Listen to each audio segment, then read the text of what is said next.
The crimson sand of Kepler 442b swirled around the crashed ship as Commander Lisa Hayes pulled herself from the wreckage.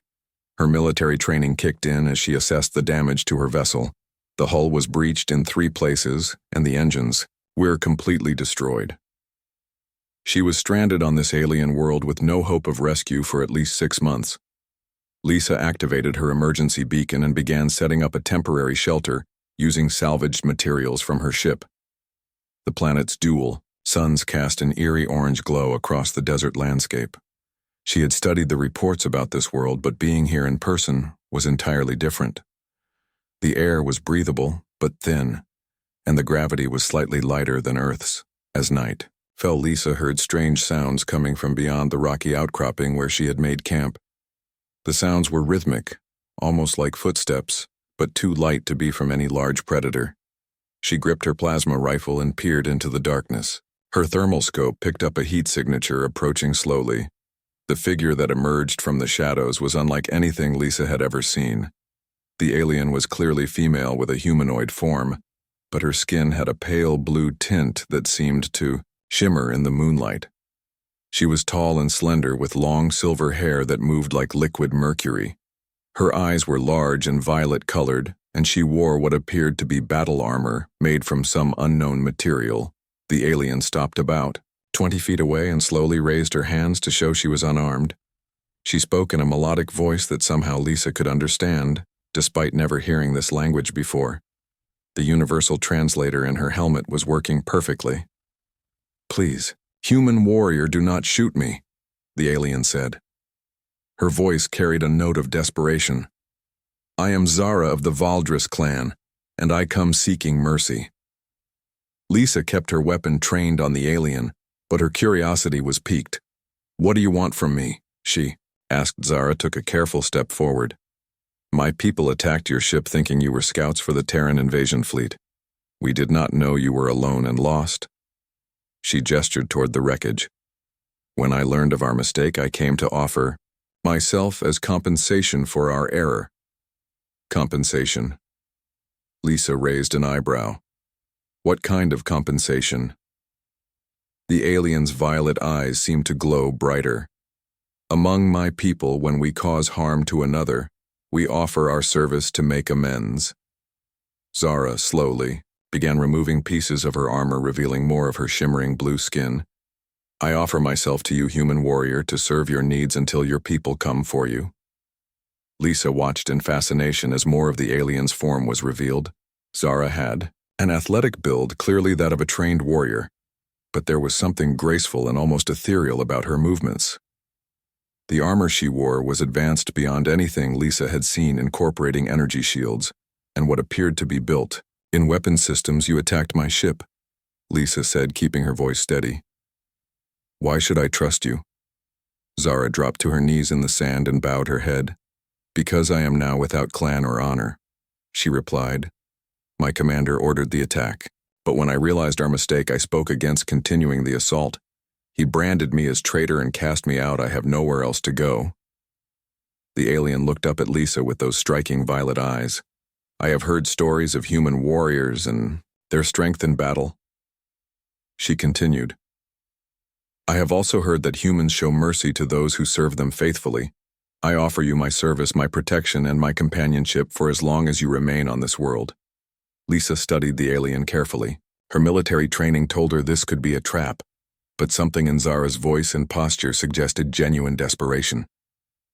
The alien had removed most of her armor and knelt defenseless in the sand. She could easily kill Zara right now if she chose. "Stand up," Lisa commanded, and Zara rose gracefully to her feet. "Tell me about your people and why they attacked me." Zara explained that the Valdris were a warrior clan that controlled this sector of space. They had been fighting a long war against the expanding Terran colonies and had become suspicious of any human ships in their territory. When Lisa's damaged vessel appeared on their sensors, they assumed it was a reconnaissance mission. "We have heard terrible stories about human military might," Zara said. "How your warriors fight with such fury that entire armies flee before you. How you never surrender even when facing impossible odds. My people fear what will happen when the full human fleet arrives in our space." Lisa almost smiled at this. The reputation of human military forces had apparently spread far beyond their actual territory.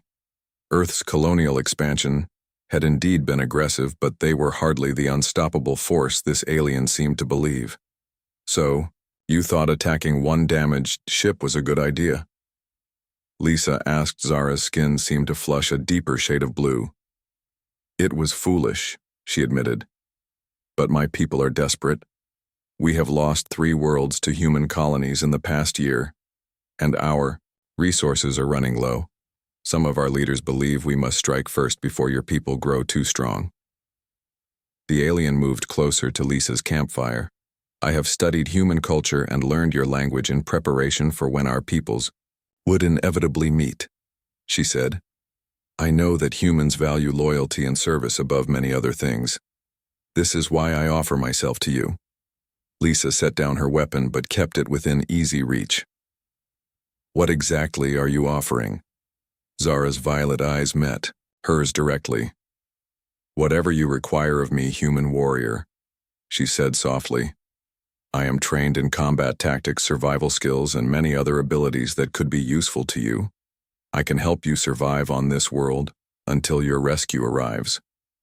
In return, I ask only that you consider showing mercy to my people when your fleet comes. The firelight danced across Zara's blue skin as she continued. I know that among humans, it is customary for warriors to take companions during long campaigns. Her voice carried a note of uncertainty. If such companionship would be welcome, I would be honored to provide it. Lisa felt her cheeks grow warm at the implication. She had been alone on deep space missions before, but never with an alien offering such intimate service.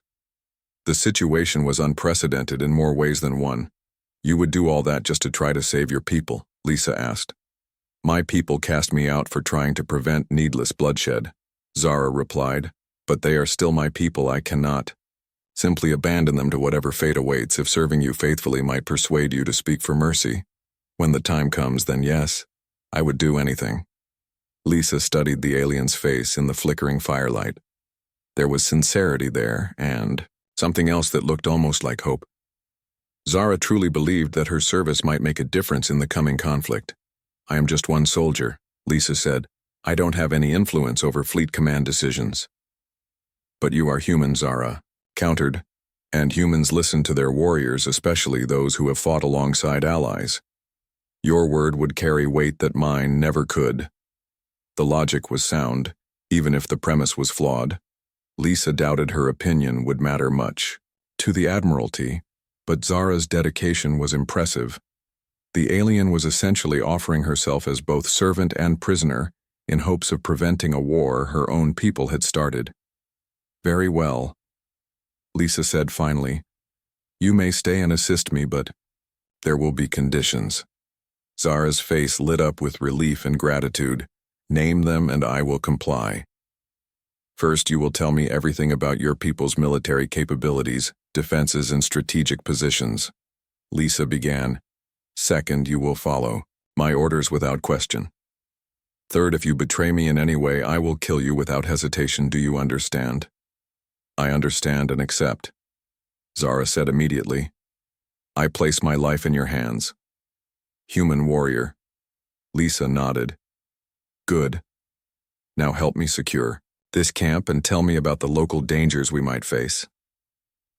Over the following days, Zara proved to be an invaluable companion. She knew the planet's wildlife weather patterns and resource locations. Her warrior training was evident in how she moved and fought, and her knowledge of technology far exceeded Lisa's own together. They improved the shelter and established hunting and water collection routines. Zara was also surprisingly good company during the long evenings. She told stories of her people's history and culture while Lisa shared tales of human exploration and military campaigns. The alien was fascinated by human concepts of individual freedom and democratic governance, which were foreign to her clan-based society. Your people choose their own leaders, Zara asked one night as they sat by the fire. They are not born to rule. Anyone can become a leader if they have the skills and support, Lisa explained.